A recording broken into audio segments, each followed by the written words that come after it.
The door slammed with a finality that still rings in my ears 12 years later.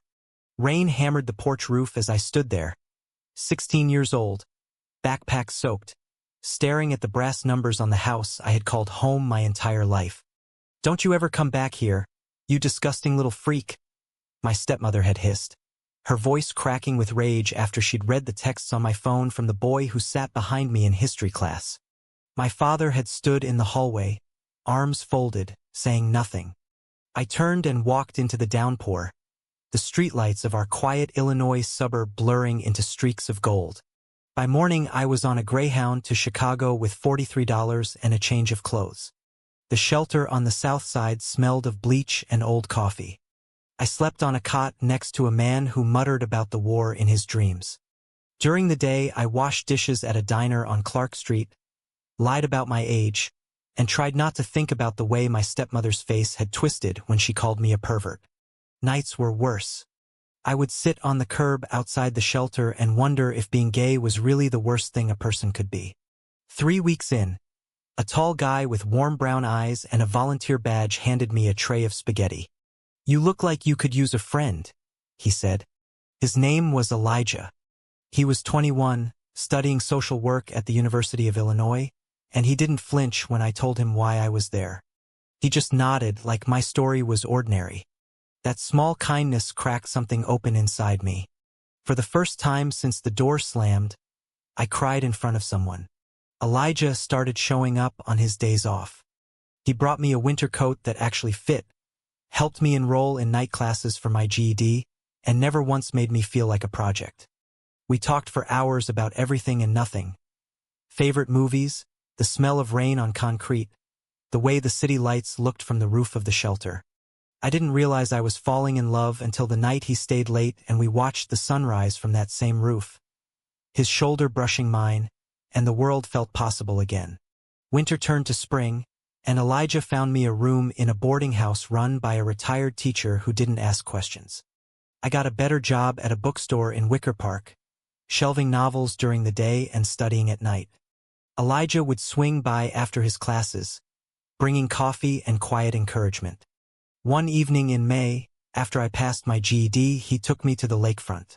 We sat on the rocks, Lake Michigan stretching out like a promise. "You're going to be okay, Finn," he said. When he leaned in and kissed me, soft and certain, it felt like the first honest thing that had happened to me in months. We moved in together 6 months later into a tiny studio in Logan Square.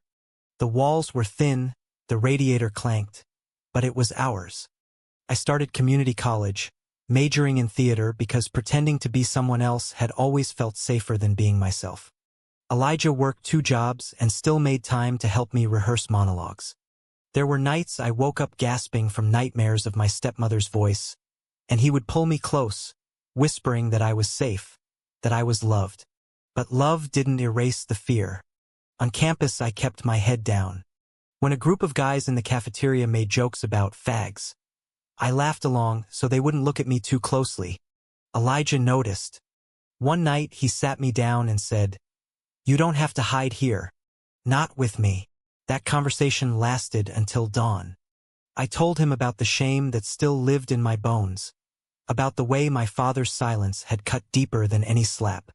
Elijah listened, then told me his own story, how his parents had kicked him out at 17 when he brought home his first boyfriend. We cried together, and for the first time I understood that survival wasn't just about staying alive. It was about learning to live out loud. College became my battlefield and my sanctuary. I landed my first stage role in a student production of Angels in America. The director, a no-nonsense woman named Carla, pulled me aside after the first read-through. "You've got pain in you, kid. Use it." So I did. Every rehearsal felt like therapy. Elijah sat in the back row every night, proud and steady. I made friends. Marcus, a loud, proud drag queen who taught me how to walk like I belonged anywhere, and Lena, a straight ally who became the sister I never had. Together we formed a small, fierce, chosen family. But acceptance wasn't universal. During Tech Week, someone spray-painted slurs on my locker. I wanted to run. Elijah found me in the dressing room, shaking. "You can quit," he said. "Or you can show them they don't get to decide who you are." I stayed. On opening night, the audience gave us a standing ovation, and when I took my bow, I caught Elijah's eye in the third row. The applause felt like forgiveness I hadn't known I needed. Money was still tight. Elijah took an extra shift at the community center so I could audition for summer stock. I got cast in a small theater outside Milwaukee, playing a gay teenager coming out to his family. The irony wasn't lost on me. Every performance felt like rewriting my own history. When the run ended, I came home to Elijah with my first real paycheck and a new sense of purpose. We celebrated with cheap wine on the fire escape, talking about the future like it was something we actually deserved. Graduation day arrived under a sky so blue it hurt. I walked across the stage in a borrowed gown while Elijah cheered louder than anyone. 2 weeks later, I booked my first professional gig, a one-line role in a Chicago indie film. The director liked my quiet intensity. Small parts turned into bigger ones. I moved to Los Angeles with Elijah's blessing and a promise to visit every month. The city was brutal and beautiful. I shared a studio with 2 other struggling actors, lived on ramen, and went to every open call. Elijah flew out when he could. During one visit, we drove up the coast and stopped at Big Sur. Standing on the cliffs, he asked me to marry him. I said yes before the question was fully out. We didn't have rings yet, but we had each other, and that felt like enough. Success came slowly, then all at once. I landed a supporting role in a streaming series about a queer ensemble in New York. The show was a hit. Critics praised my raw vulnerability. Offers started coming in. I flew Elijah out for the season 2 premiere. On the red carpet that night, he held my hand in front of cameras for the first time. The flashbulbs felt like fireworks. Back at the hotel, we stayed up talking about how far we had come from that shelter in Chicago. But fame brought new shadows. Tabloids dug into my past. One article mentioned the stepmother who threw him out. I read it in a green room and felt 16 again. Elijah found me staring at my phone. "She doesn't get to live rent-free in your head anymore," he said. I wanted to believe him. The biggest break came with a lead role in a major studio drama about a young man fighting for custody of his little brother after their parents disown him for being gay. The script felt written for me. During filming, I poured every ounce of leftover pain into the character. The director called it the most honest performance he'd seen in years. When the trailer dropped, my phone exploded. Old classmates messaged.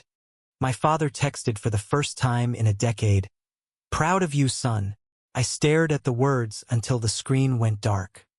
Elijah read it over my shoulder. "You don't owe him anything," he reminded me gently. I knew he was right, yet the little boy inside me still ached for approval. I flew home to Chicago for a quick visit between press tours. Elijah and I walked the same streets where we had met. The shelter was gone, replaced by condos. We stood on the corner and held each other. "We made it," I whispered. That night we told our closest friends we were engaged. Marcus cried. Lena opened champagne. For the first time, the future felt solid.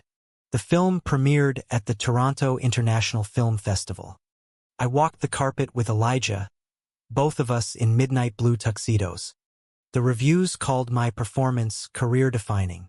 Studios started circling for the next project.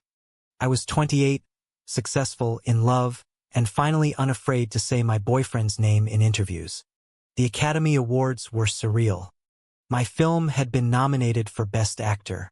Elijah flew in wearing the same midnight blue tux. On the red carpet, the lights were blinding, the crowd deafening. I kept his hand in mine the entire time, answering questions about representation, about love, about the boy who once slept in shelters. Halfway down the carpet, I heard a gasp. A woman in a silver gown clutched her chest and crumpled to the ground. Security rushed in. When they helped her up, her face turned toward the cameras and my stomach dropped. It was her. My stepmother, older, thinner, but unmistakably the same woman who had slammed the door on me 12 years earlier. Our eyes met for one frozen second. Hers widened in shock, then horror, then something that looked like regret. She fainted again. Paramedics carried her away. I stood there, cameras flashing, Elijah's grip tightening on my hand. The world kept spinning, but inside me everything went quiet. Later that night, after the ceremony, where I didn't win but felt like I had anyway, my phone buzzed with a message from an unknown number. I was wrong. I'm sorry. Please call. I read it 3 times. Elijah watched me from the balcony of our hotel room, city lights glittering behind him. I deleted the message. Some doors, once slammed, stay closed for a reason. Was it right to walk away from my stepmother that night on the red carpet? Or does forgiveness demand we reopen every wound we finally learned to live with?